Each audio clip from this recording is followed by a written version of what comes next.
Alrighty folks, let's get started. So today I'm going to be sharing with you guys some games from the ongoing European Individual Championship.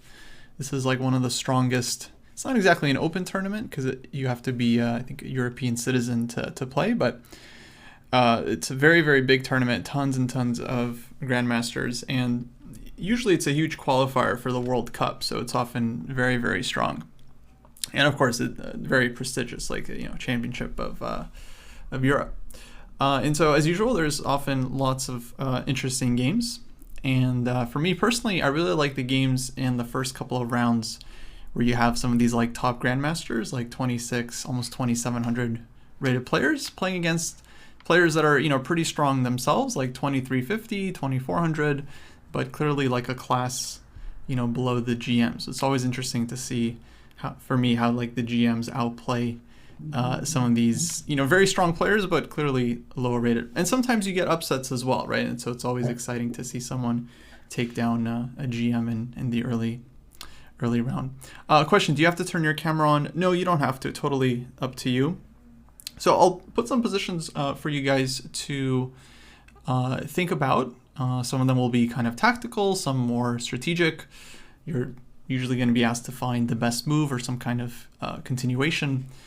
And the way these classes work, generally when I ask you guys questions, I do ask that you send in your answers via private chat. In fact, I might just turn off the group chat once we get into the puzzles. And if you'd like to talk, like unmute your mic and give your answer out loud, you can type an exclam with your answer. And that's how I'll know that you're okay to be called on. And then I might call on some of you guys if you have the right answer and want to explain. Okay, let's get to the first position. This one comes from the game between Korobov and Salimova. And actually, I'll just quickly play through the opening here. This one starts off at c4, but transposes to normal Grunfeld. And we get kind of typical exchange variation. Knight c6, bishop e3, b6, rook c1, and queen to c7. Okay, now this is more of an opening question, but white to play. Let me give you guys a couple minutes to think about a move to suggest. How should white start off by playing this middle game? I'll give you guys 3 minutes on the clock, and you can send in your answers straight to me.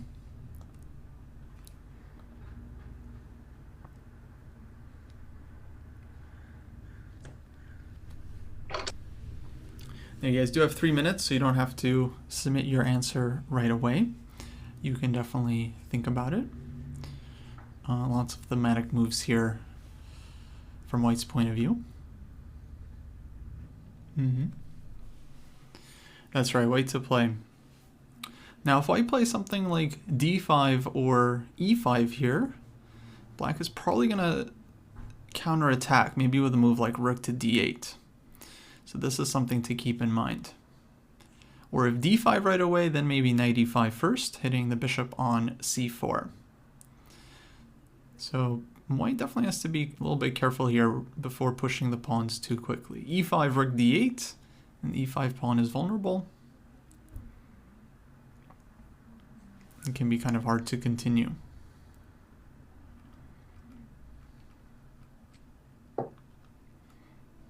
Okay, queen d2, definitely very normal move here. Knight f4 is also possible, trying to get the knight to d5. But of course on knight f4, black can always meet this with maybe e6.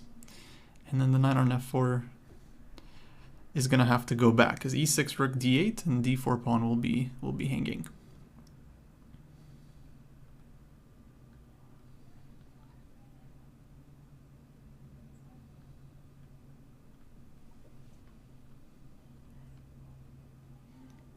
Yeah, bishop f4 is kind of a typical move, sometimes inducing e5 and then dropping back like bishop g3 and keeping the pin. definitely a normal idea. F4 also a normal idea. It might be a little bit too early. I feel like we would maybe want to start queen d2 first and then push f4. But yeah, definitely f4 is part of white's plans often here.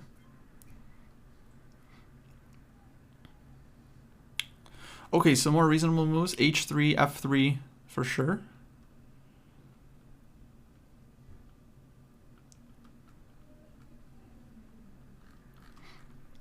I see h4 here suggested also. Yeah, very thematic move. Now bishop d5, that probably gets met with e6, which is kind of an important point, and then we can't keep our bishop on d5. Otherwise, it would be a very nice square for the bishop. And then one more vote for h4 as well to push h5. And yeah, that's what Korobov does, h4. Probably he prepared this one. I mean, very strong player. I'm sure this is part of his opening book still, but it's one of these ideas that's like, okay, in the past we thought, it has to be a rook on h1 for this to really be effective. But actually, it turns out like in a lot of these Grunfeld middle games, people have started playing this one in all kinds of positions. Now, the idea, of course, is to go h5. And from there, it kind of depends. Sometimes you might want to take on g6 and maybe leave black with some weakness, especially like knight f4 can target this one as well. It's also very common to just push the pawn all the way to h6 and then take a lot of space. And then it's not really playing for mate, but just to make black's life difficult in the long run, as this pawn is going to take the g7 square, then black's king always has back rank issues, and this can extend all the way into the endgame. So surprisingly annoying idea, actually, despite it looks like a position where white is not exactly ready to just launch a furious kingside attack. But I would say this one is more of a mix of like positional pressure and also possibly looking for the attack as well. So black reacts with e5 here. So trying to strike back in the center. And well, let me ask you guys, how should white continue here? Let me give you another 3 minutes. Okay, some suggestions for d5, closing the center. Very natural move. And then black either plays like knight a5 immediately, or maybe rook d8 first, and then eventually knight a5, and maybe even knight b7, knight d6, trying to put the knight on the blockading square.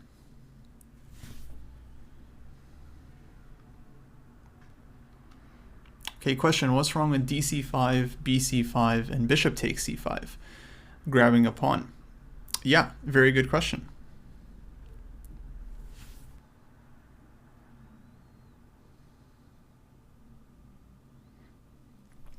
Okay, so yeah, a lot of good suggestions here. H5 would have been a very reasonable move. I think just as strong. Just continuing the plan, because black is not really threatening to do anything on d4, given that our rook desperately wants to open up on the c-file against the queen. So white is not really afraid of ed4, cd4, and then again, all kinds of these tactics on the c-file. So h5, honestly, just continuing with the plan would have been perfectly strong. But Korobov goes bishop d5. Now, a lot of you guys want in d5, which, again, perfectly sensible move. Maybe not fighting for as big of an advantage here, because we're just taking the space advantage, but also kind of giving black this solid grip. And yeah, I don't think this position would be that amazing for white. Let's say rook d8 first, or knight a5, but eventually black goes knight a5, knight b7, knight d6, and then just gets a very solid grip on the position. And maybe white can fight for a small advantage, but maybe not more than that. But Korobov goes bishop d5. Okay, creating a very annoying pin here. And now notice that white is just taking advantage of the drawback to black's last move. If we go back here, had white played bishop d5, then e6, white doesn't really achieve anything. But h4, now that black has played e5, now, okay, white realizes, oh, now I can plant my bishop here. And it's actually a very, very strong piece. So black plays bishop b7, and now white just takes the pawn. And takes rook d8, c4. Now often in the Grunfeld, this is a pawn that black is very happy to sacrifice. So, you know, here, for example, there are many variations where white takes the pawn and black just like ignores it, just says, okay, go ahead. Just take another one, and then black is very happy with this kind of positional compensation, as white's A and C pawns are isolated and weak, and black gets some nice open files and some nice activity. And it's really not that easy for white to get like bishop d5, c4, and so on. Like A pawn is hanging, rook is hanging, and etc. And black, okay, always has this e6. But now that the situation has changed a little bit and black has created this weakness, now bishop d5 is much stronger. But again, if you said h5, this perfectly decent move. Absolutely nothing wrong with this one as well. I would say these two are two strongest moves in the position. And okay, after bishop b7, takes, rook d8, c4, rook c8, bishop e3, white more or less just consolidated, you know, very healthy extra pawn, super powerful bishop on d5, and essentially had already close to decisive advantage. Okay, we might actually come back to this game. There was another interesting moment later on, but for now I want to move on to our next game.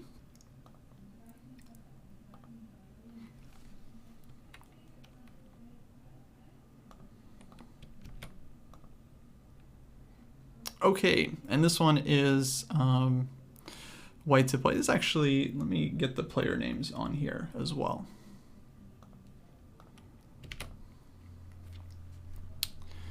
Okay, and our next question comes here.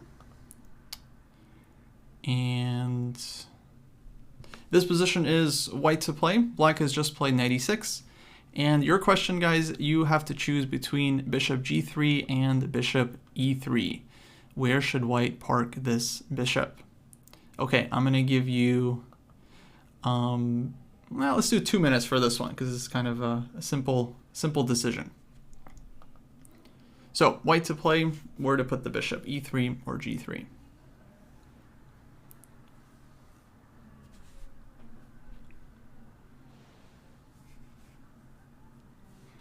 Why can't white do bishop takes d6? Good question. I think bishop d6, let's say black takes with the bishop. You go e5, right? That's the idea. Black plays bishop takes e5, rook takes c5. And then black might have like knight d4 at the end. Some annoying tactics.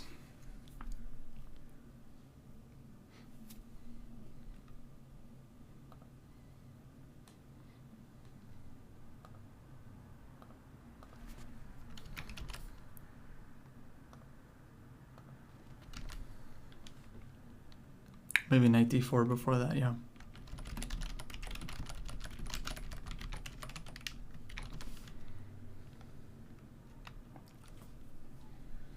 Okay, guys, and with your answer, please tell me why you're choosing bishop e3 or bishop g3. Because maybe you'll guess the right move, but maybe not for the right reason.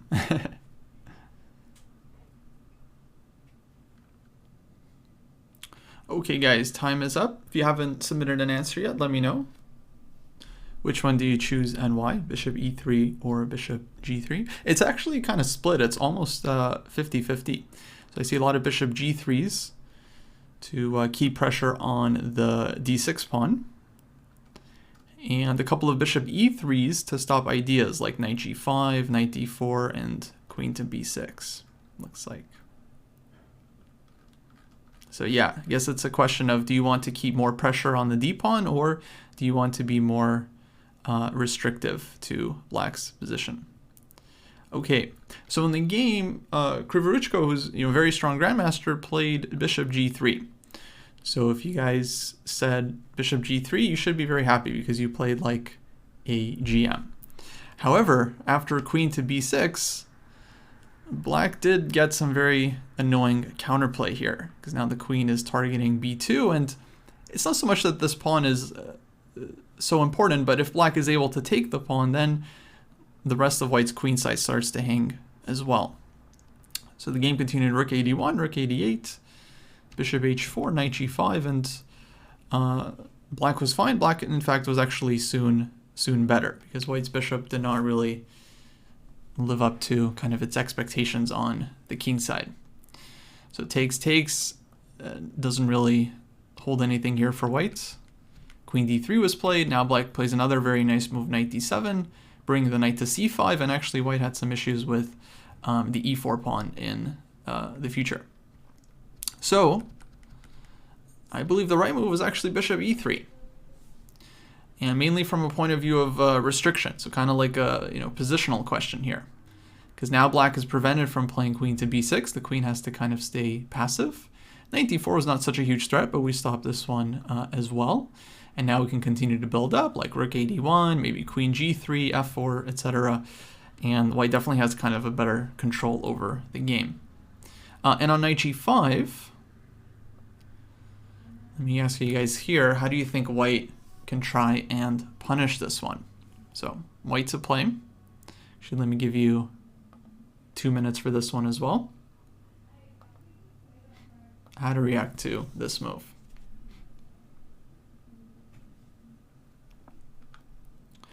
Okay, yeah, so bishop takes g3, hg. So queen f5, not so good because black can just react rook e5.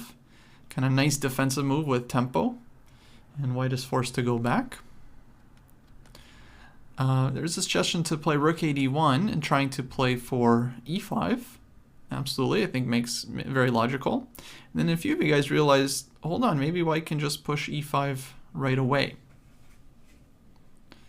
with the idea to play de5, knight e4. And yeah, this is just very, very strong. White is just attacking the light squares here.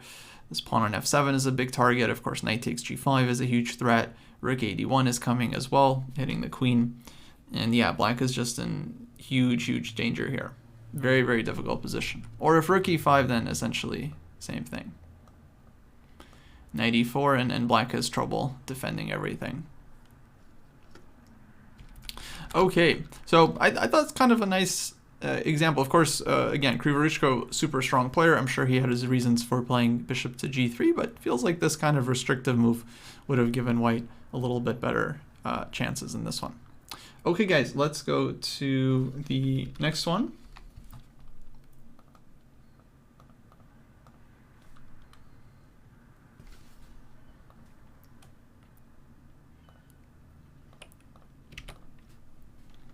All right, this is a game between Marcus Rager, very, very strong grandmaster from Austria.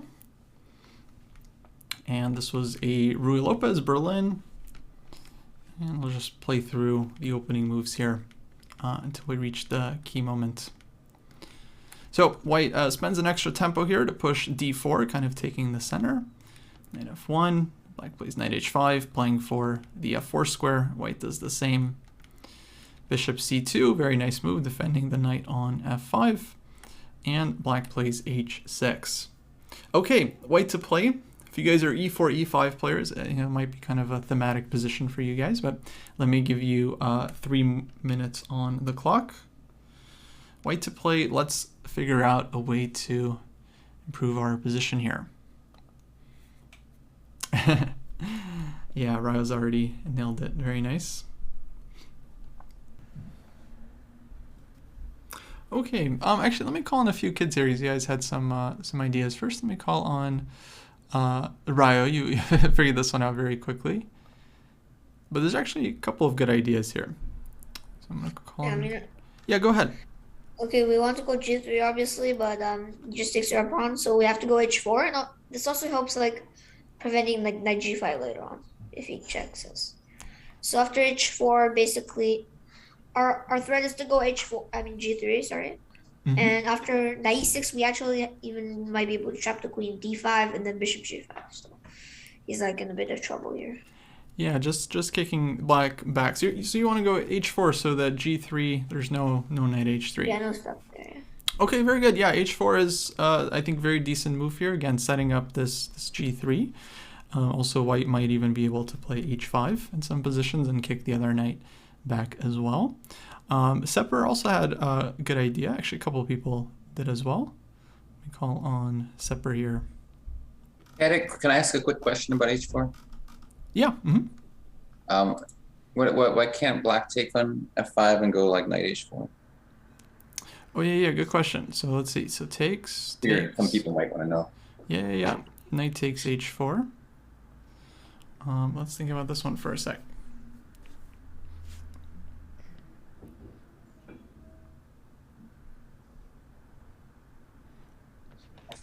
What do you guys think here? Let's see, there's DE. Now, knight h4 and g3, then there's going to be knight h3 check, king g2, and then it might be hard for black to find a follow-up there, yeah? Yeah, it's complicated.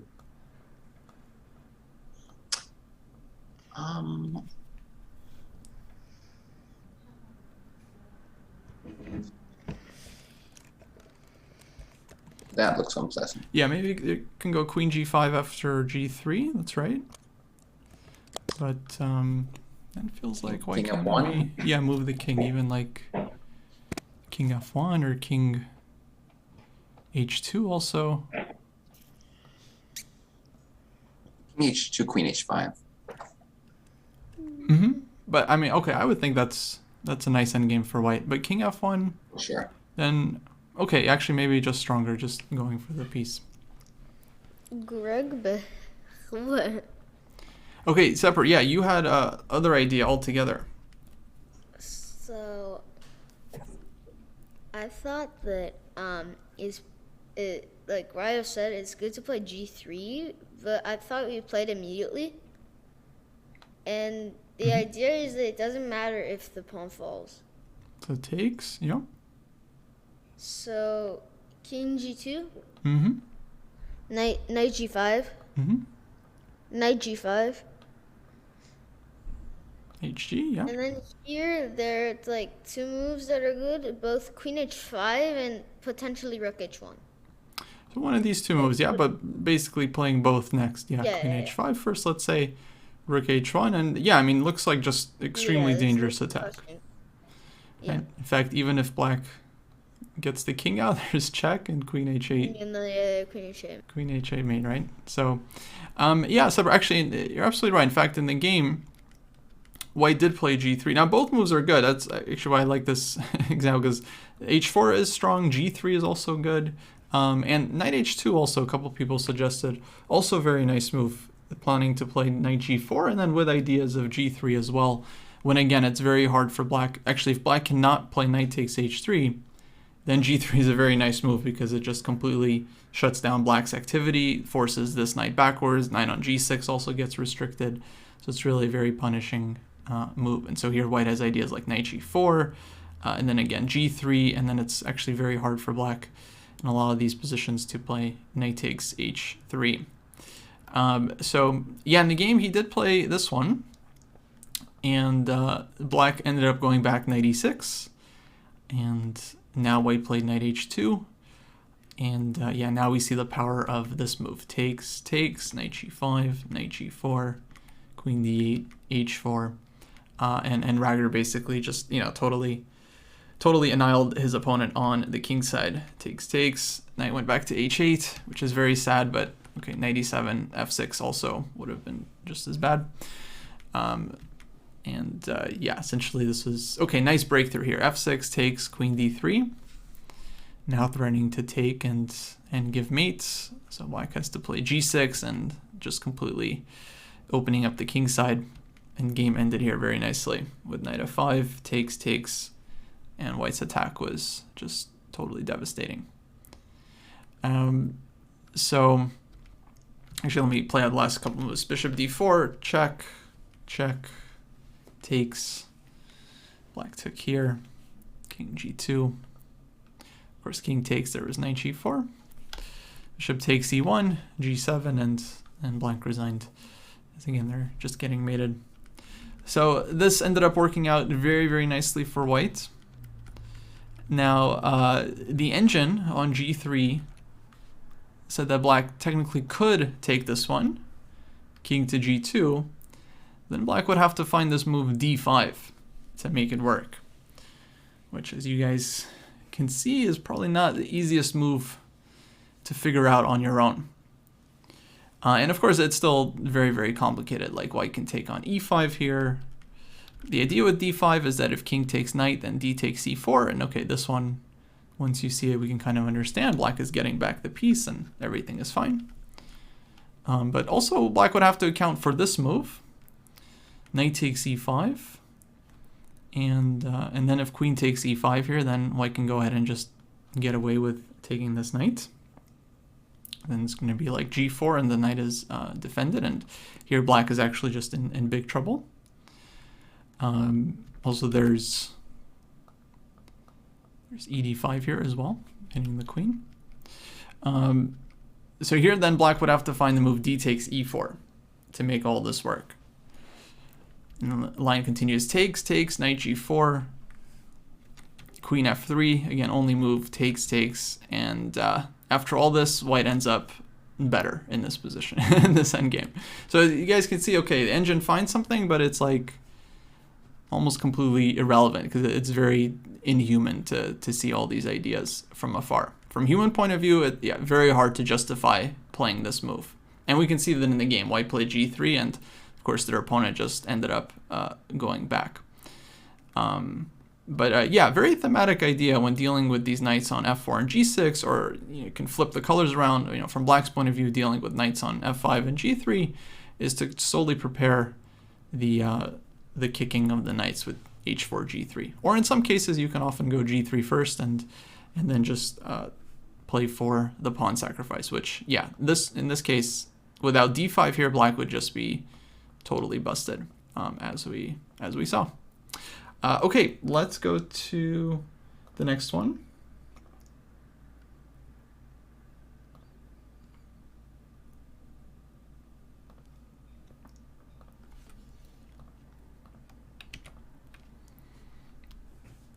Okay, and key moment here starts at this point. Black just played knight to f6 and white to play. How should we proceed here? Kind of a complicated position, so I might give you guys a little bit more time, but for now, let's start with 3 minutes, and we'll see what you guys come up with. So 3 minutes, white to play, what to do. Okay, so let's take a look. Again, last call if you haven't submitted your solution just yet. So yeah, really crazy position, right? I mean, our king is on d1, black's king is on e8. Very unusual situation here. If we take stock of material, black is up a pawn, which maybe not super important here, given that both kings are open. It really feels like this one is all about the initiative. So yeah, a lot of you guys wanted to play queen takes g7. Which absolutely, okay, logical, right? Like taking the pawn, hitting the rook. And if black goes rook g8, then we're just taking this one. Right? We get rook and knight, forcing king d7. And then we get a second rook as well. So tons and tons of material. And white can throw in knight takes b6 here maybe, if we want to. But let's say just rook takes a8, just to keep this one possible. And okay, not the easiest position to evaluate, but basically, unless black has something immediate with the queen, if white is able to just get their pieces out, materially speaking, they're completely winning. Yeah, rook a7 is also a big threat. So yeah, basically, unless black has something immediate, they're just busted here. Two rooks and a knight are, yeah, just too strong.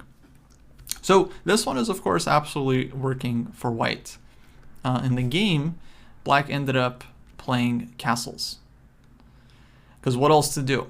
I mean, rook on h8 is hanging, rook f8, then you're dealing with rook to e1, another threat for white in the position. So castles, absolutely only move to deal with this threat and the threat of rook to e1. Okay, we'll come back to this. I'll show you guys how the game continued.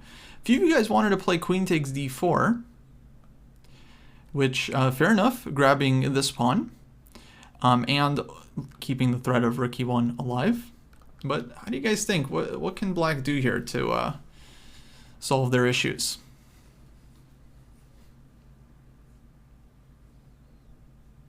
Yeah, that's right. Vihan, Angela. Kevin, I would say that's quite dangerous. Guru, that one is hanging. Yeah, very good. Carlos, Sri, Roger, Isaac.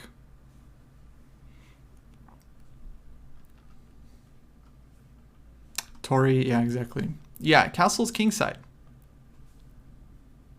And now black has dealt with the threat of rook e1, threatens the queen on d4, and actually it's white's king that's starting to look extremely awkward, right? Rook is coming to d8, and yeah, where is white's king going to hide here? So this pawn on d4, it's not really that important, right? It's more about actually making sure that black's king stays weak. So queen takes g7, black had to castle, and okay, here white had a big advantage. Knight takes b6, I think, is a decent move. White started with rook e1, which makes a lot of sense. Queen d6 was played, takes, black took this way, takes, knight c4. And even though the king is on d1, here white's king is actually kind of okay, right? A couple knights defending. Black's king is also very open, and especially after white's next sequence, knight e5, hitting the bishop, and queen to g3, white was able to actually secure a very nice advantage. Now forcing the queen trade, because otherwise, okay, discovered attack is going to be way too strong. And after takes, now white was pawn up, nice structure, 2 protected pass pawns on the queen side. Now we have an endgame where actually, you know, king safety is no longer such a big deal. And yeah, white just ended up with a nice advantage here. So queen takes g7, definitely a very good move. Even though black was able to kind of get the king out of the center, okay, king on the queen side was still very, very weak here, right? And white was able to keep the initiative. But white actually had a stronger move here, connected with the idea of, let's say, keeping black's king from being able to get out of the center. So how can white try to keep black's king in the center here?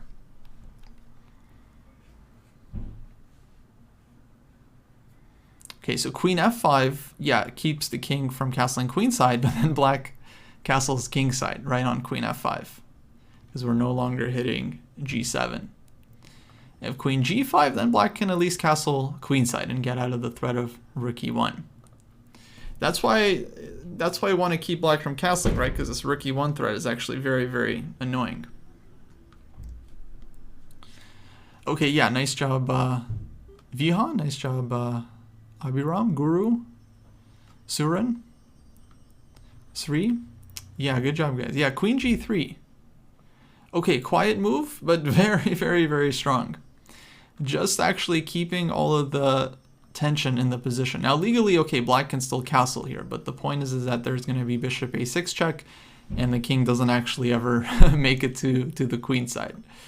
The knight takes b6, and black's king is just busted. Rook e1 and etc. So queen g3, very, very strong move. Of course, keeping the attack on g7, so black can't castle kingside. Now black can't castle queenside either. And next, rook e1 is coming, which is just very, very unpleasant to deal with. Because what to do? Knight on c6 is under pressure, and yeah, black has to try maybe like king f8 or something, but then it takes. So there's nothing to do, right? So very, very hard position. Very subtle move. I mean, in the game, okay, white play queen takes g7, and if you suggested this one, I mean, it's a very, very strong move because you're forcing, again, queenside castles, and this definitely is a very, very nice position for white. Okay, nice job, everyone. Let's go to our next puzzle here.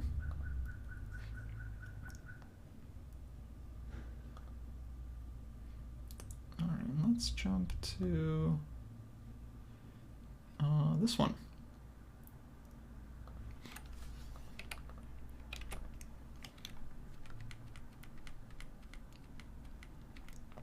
All right, so this is the game between Grandmaster Gusenov and somewhat lower-rated player like 2370, Juxta.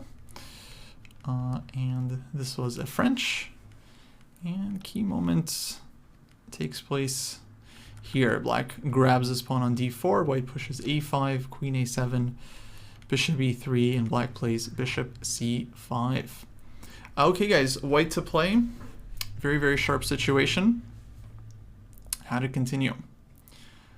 Let's put 3 minutes on the clock, and then we'll discuss. Yeah, 2370, so low rated. strong players are rated at least 2395 FIDE, I think.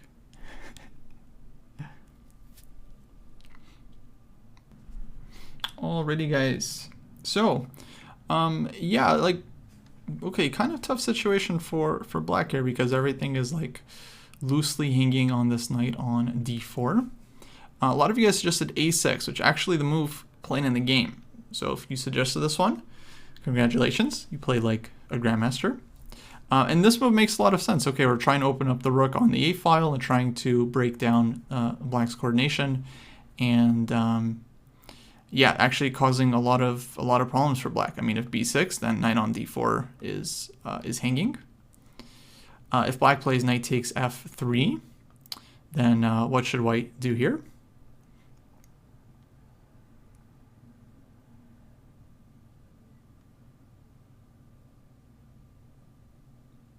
Bishop c5, maybe rook c5.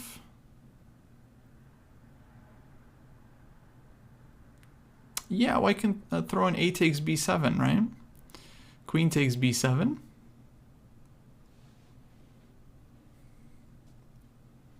And now?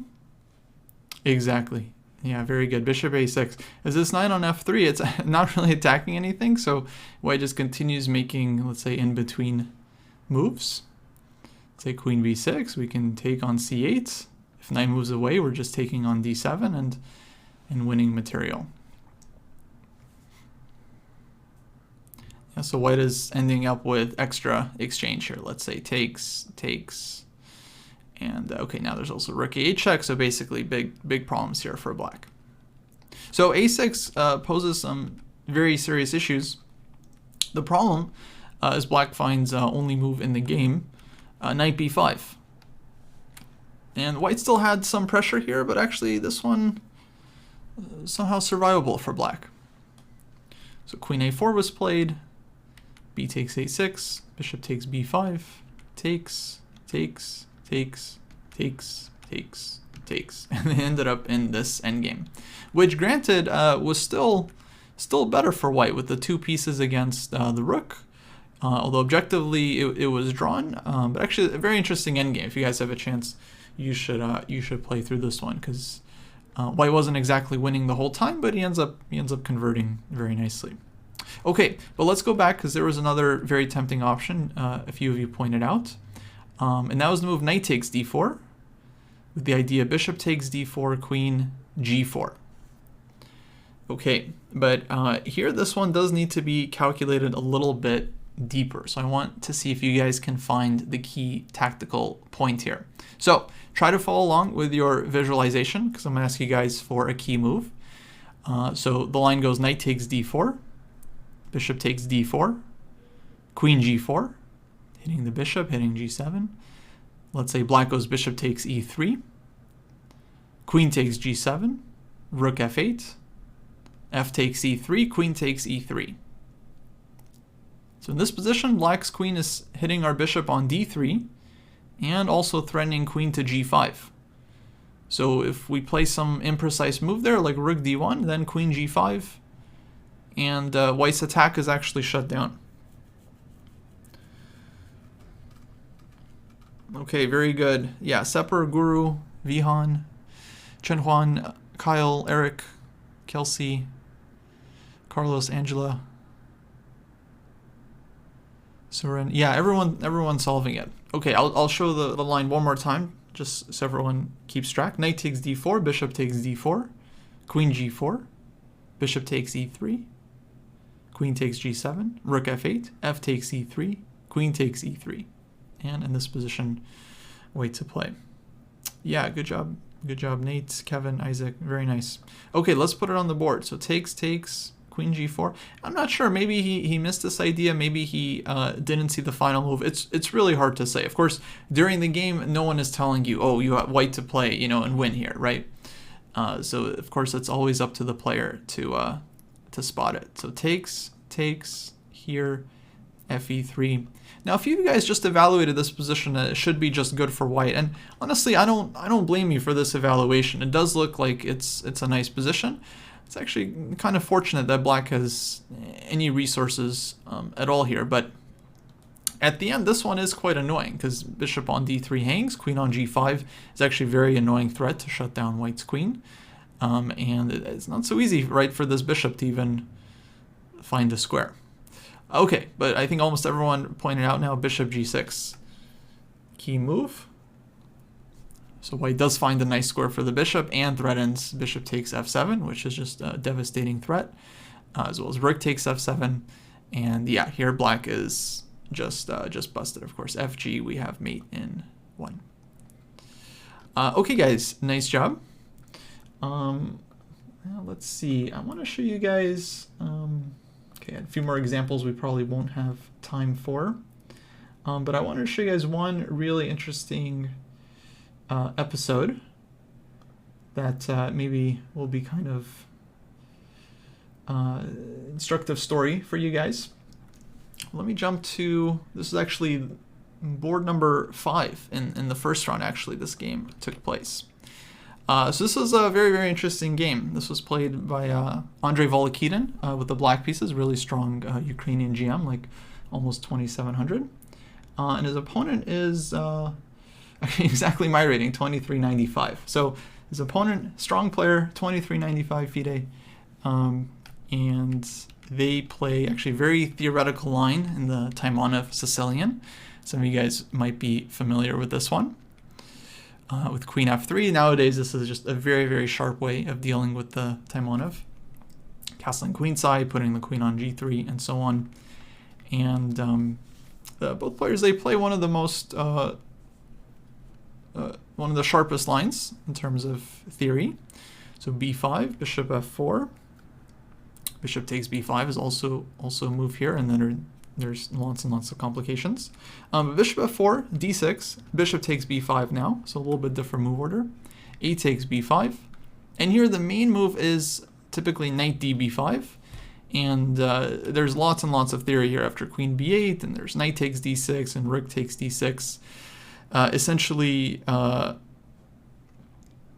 it all kind of is equal if you run the engine, but the positions are super, super sharp. So obviously both sides have to walk very, very thin tightrope here. Now in the game, white ends up playing a novelty, bishop takes e5, which according to my database hadn't been played before. But is shown by the engine as being one of the top moves, so maybe not super surprising. Although I checked the times and Volokitin at this point had already started to spend time. So d takes e5, and now knight c takes b5. And here black goes queen c5. Otherwise, like if queen b8, for example, then there's moves like knight c6. And yeah, black is in, well, basically just lost. So queen c5 only move, and then white hits him with b4. And at this point, white is still playing very quickly. I think Volokitin had already spent he spent something like 25 minutes on this move, queen c5, which indicates that, you know, he is out of book. And it's a very dangerous and very scary situation. You know, we can flip the board here so you guys can see what it looks like from black's point of view. And even if you're a Sicilian player, you know, I think very few players enjoy getting attacked like this, especially if your opponent is just playing quickly and it seems like they're in prep and, you know, they have checked all the lines, and you think, yeah, one wrong move and you can just lose. Okay, so the idea behind this move b4 is, again, if queen takes b4, then knight c6 is basically just winning. So black ends up going queen c4. And this is not the top move according to the engine. Queen b6 was the only move according to Stockfish, and probably the main move that white had kind of been preparing. Because at this point, after b4, queen c4, the white player here starts kind of spending time. So indicating, okay, they're out of book. They know that their engine, you know, didn't suggest this move, so they know it must be bad. And so they start looking, right, so for some kind of winning continuation. Well, white to play, guys. How would you continue here? Let's come up with some ideas. You know the position's supposed to be good for white, but how exactly to follow up? So knight f5, not really sure what happens after queen takes b5.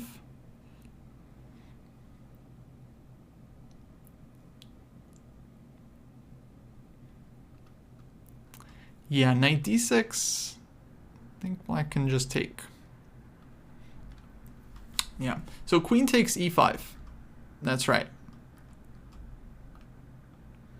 Okay, logical move. Stopping black from taking this knight and threatening knight c7 check. Yeah, which looks like it could be pretty dangerous. So black goes rook takes a2. Only move. Knight c7 check. King d7. Okay. Now white to play.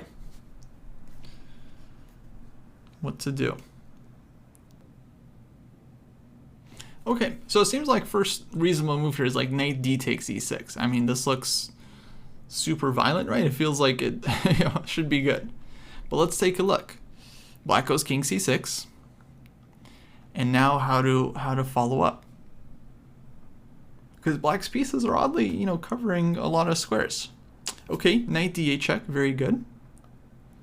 King b6.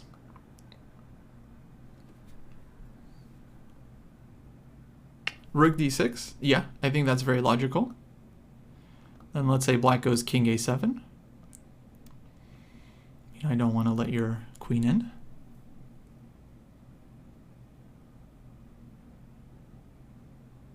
And okay, white has some checks here. There's knight b5 check, knight c6, but let's see, knight c6 check, king to b7.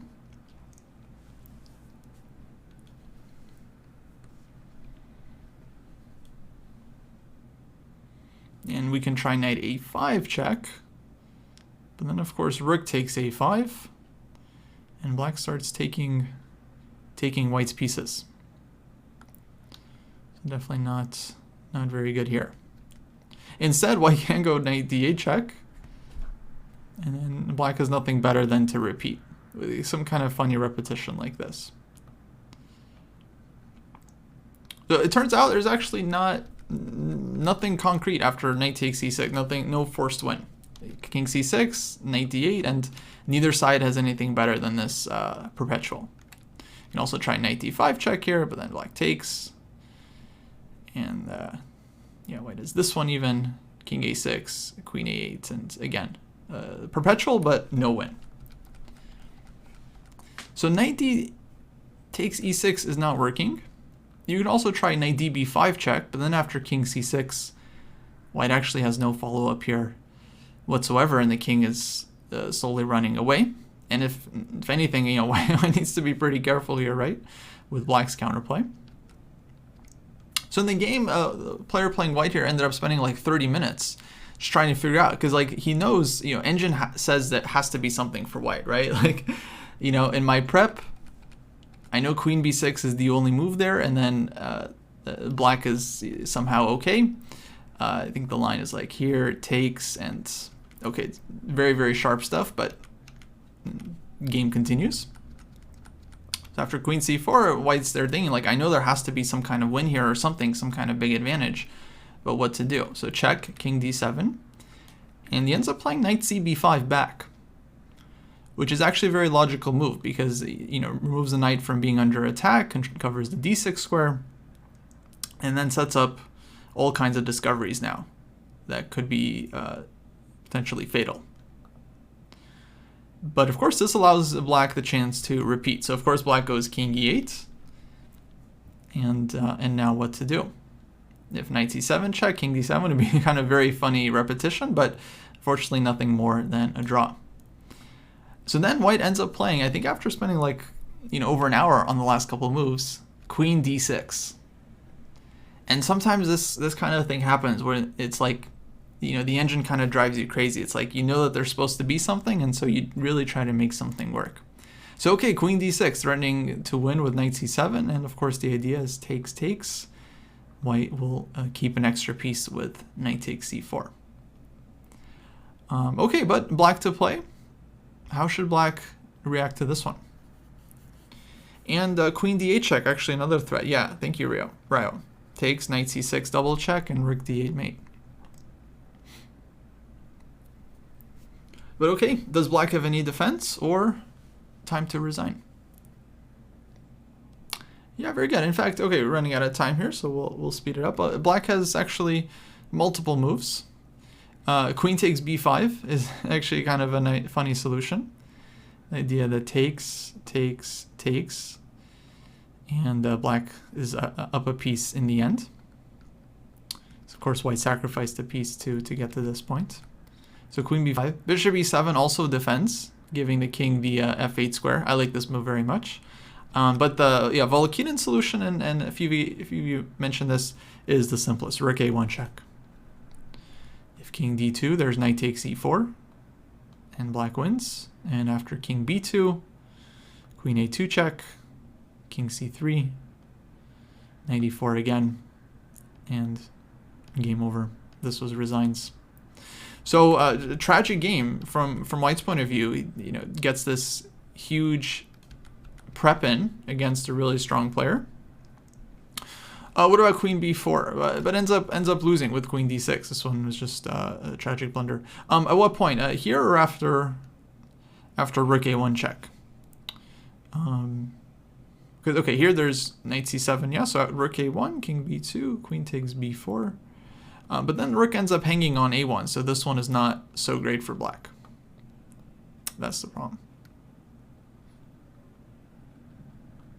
Yeah. Okay, all good. All good.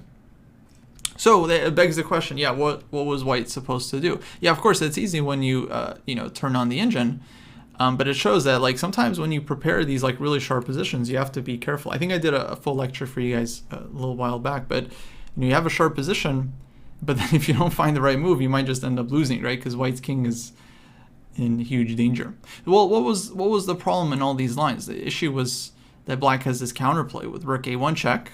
And it's actually very hard for white to, white has to basically deliver mate with checks. Otherwise, black's counterplay is very annoying. So here after king d7, white needed to play this move king to b1, which, I don't think anyone suggested, which I don't blame you guys. Not a very easy move to find.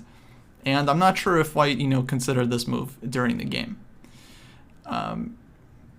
But once you see the move, okay, then it starts to make sense. We stop black's kind of main source of counterplay with rook to a1. And now we're threatening, knight b3, takes, all this stuff, and yeah. Or even this threat is actually very serious, just hitting the rook. So of course, very, very tough move to find. That's why I wanted to share this one with you guys, because like even when you get your prep on the board, the game is not over, and you might actually be walking into a very, very sharp position where you have to now figure things out that are maybe easy for stockfish when you're working at home, but very, very hard over the board. What about knight b3 first? Yeah, knight b3 check. Let's see, king goes to c6, and then on knight a5, black is ready to just sack and bring the bishop out. So this one was kind of the problem here. And of course, we don't have king b1 with c2 hanging. So that's why king b1 is stronger first, while the knight on d4 is still covering this one. So yeah, very, very tough move to find, right? I mean, very, very hard. Again, once you see it, okay, then it starts to make sense. Black actually has a very hard time doing anything. This rook is hanging, queen c7, there's knight b5, knight takes e6. But yeah, but now the attack is breaking through. So, kind of a tragic story, but I wanted to share this one with you guys because it happens quite a bit when you like prepare something. You're ready, you get your prep on the board, you're feeling really happy, but then your opponent makes some natural, moves, and you should be winning. But how exactly, right? It's often very, very difficult to figure it out. And of course, the calculation has to be 100% on point if you're going to enter these kinds of sharp positions. It also speaks to the value of playing training games.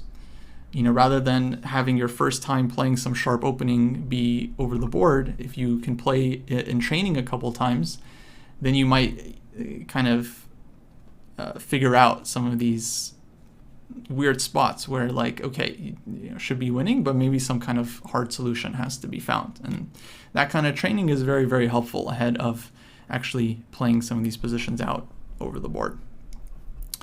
Alrighty, everyone, that is going to do it for today. Hopefully you had fun. Next class will be on Thursday, I think, with Grandmaster Helstein. So you guys can look forward to that. And yeah, hopefully I will see you guys in the future. Have a good one.